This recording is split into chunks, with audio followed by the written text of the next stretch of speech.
veces sin que nos demos cuenta, somos testigos de hechos sobrenaturales, sin darnos cuenta que en ese lugar no somos los primeros en ver esas cosas, sino que ese lugar tiene una gran historia paranormal. Soy Miles Day.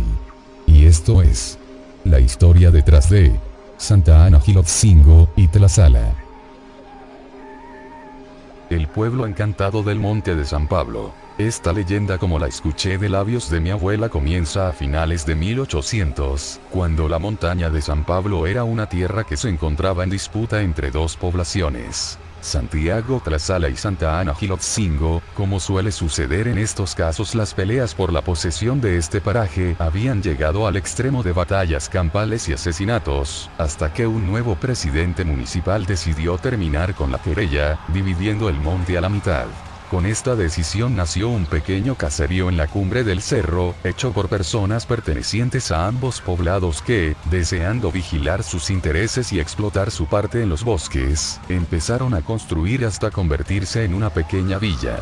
Con el paso del tiempo y debido en parte a los misteriosos sucesos que acaecían en el monte a los nuevos pobladores, como desapariciones inexplicables, cambios imposibles en la geografía y el paisaje en fechas y horas determinadas, raros personajes vestidos con túnicas blancas que se veían merodear cerca de las entradas de las cuevas, sonidos extraños que surgían de las entrañas de la tierra provenientes de las innumerables cavernas que se dice cruzan la montaña, y en parte también a que los pueblos más cercanos quedaban a horas de camino, decidieron edificar una iglesia, para la cual mandaron forjar en la Ciudad de México una gran campana de bronce de la que estaban muy orgullosos. Cuando el templo estuvo terminado, empezaron a surgir las disputas nuevamente porque no lograban ponerse de acuerdo en el santo a quien este estaría encomendado. La gente de Santiago decía que a San Pedro, los de Santa Ana preferían a San Pablo, y siendo gente rústica y apasionada de sus creencias, la situación se enardeció hasta llegar a grados insostenibles. Hubo peleas, heridos y hasta muertos.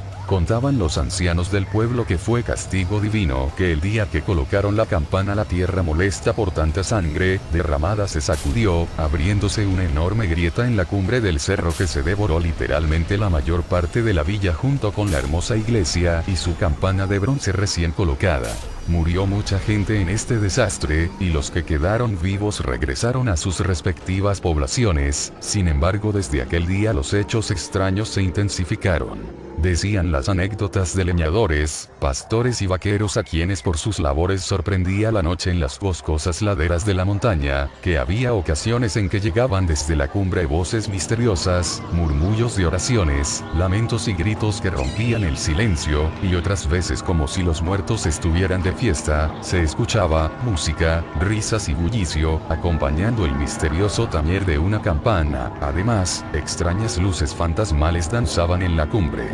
Algunos de ellos, los más valientes, pensando que quizás se trataba de alguna invasión a sus tierras e intereses, se aventuraron a llegar hasta la cima, y juraban haber encontrado el pueblo en pie, a sus moradores aparentemente vivos y manifestando una gran hospitalidad, al grado de invitarles a pasar la noche en la villa, y pobre del desdichado que aceptara la invitación, porque después de quedarse dormido en el petate de alguna casa, despertaba empapado en rocío y casi muerto de frío en medio de las rocas y ruinas del poblado destruido. La leyenda fue creciendo al paso del tiempo, y no pasaba de ser una conseja de ancianos campesinos, hasta que hace aproximadamente 26 años un grupo de 30 scouts, jovencitos y jovencitas, con sus respectivos coordinadores, se perdieron en las laberínticas cañadas de las faldas de San Pablo buscando las cascadas. Al ser sorprendidos por la noche, decidieron instalar un improvisado campamento y esperar la llegada de la mañana para tratar de encontrar el camino de regreso.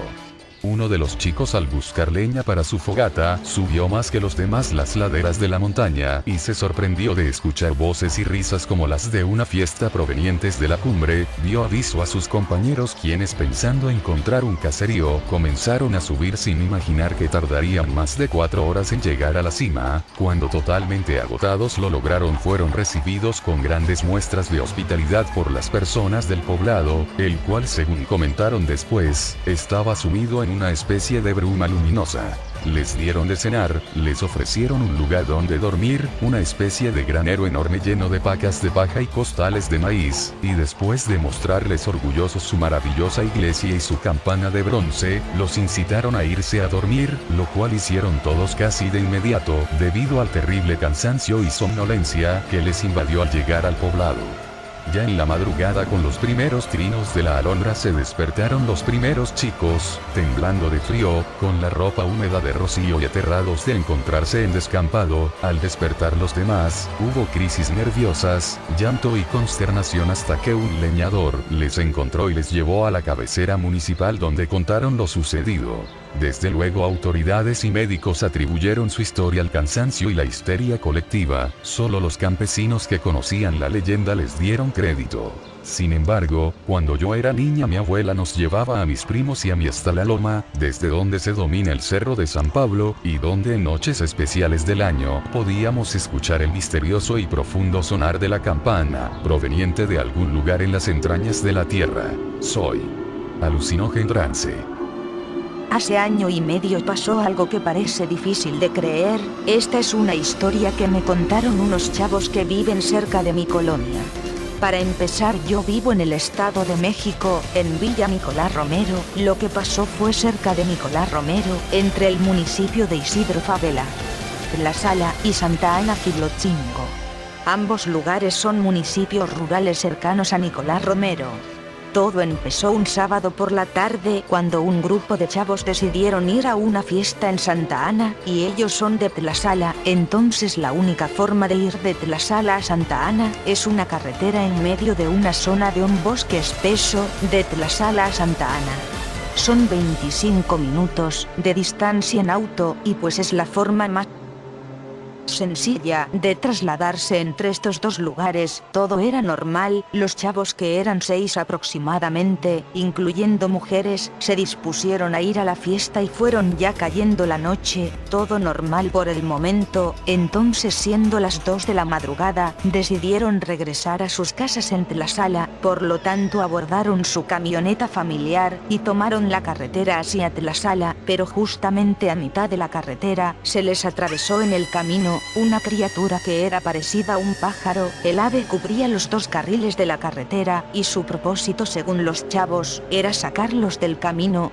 ya que aleteaba y trataba de despistar al chofer. Al ver que no tenía resultados, decidió la ave pararse encima de la camioneta y la movía con una gran fuerza. El chofer jamás perdió el control de la camioneta y aceleró para llegar lo más pronto posible a Tlaxcala. Después de unos minutos, el ave se fue. Lo sucedido, cabe destacar que esa carretera tiene fama por ser una carretera peligrosa, ya que tiene muchas curvas peligrosas donde han muerto muchas personas, además de relatos sobre apariciones de fantasmas, y últimamente este tipo de presencias. Solamente han sido en total 2 casos sobre este tipo de ave en esa carretera. La carretera queda desolada después de las 10 de la noche debido a los hechos ocurridos. Los pocos autos que pasan por esa carretera desconocen esos misterios.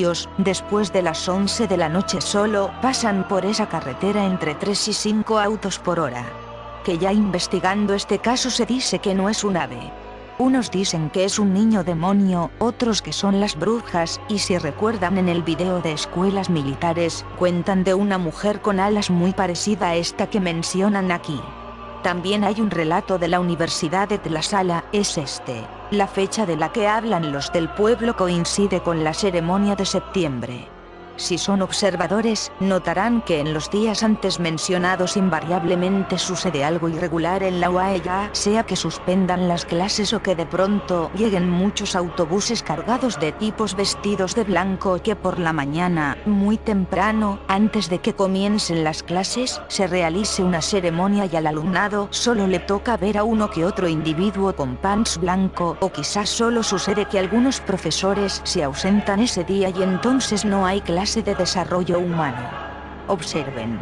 Posiblemente el motivo de que la gente del pueblo guarde algún temor es porque le atribuyen algún tipo de poder sobrenatural al grupo religioso, dado que, según ellos, incendian un árbol y bailan desnudos alrededor de este.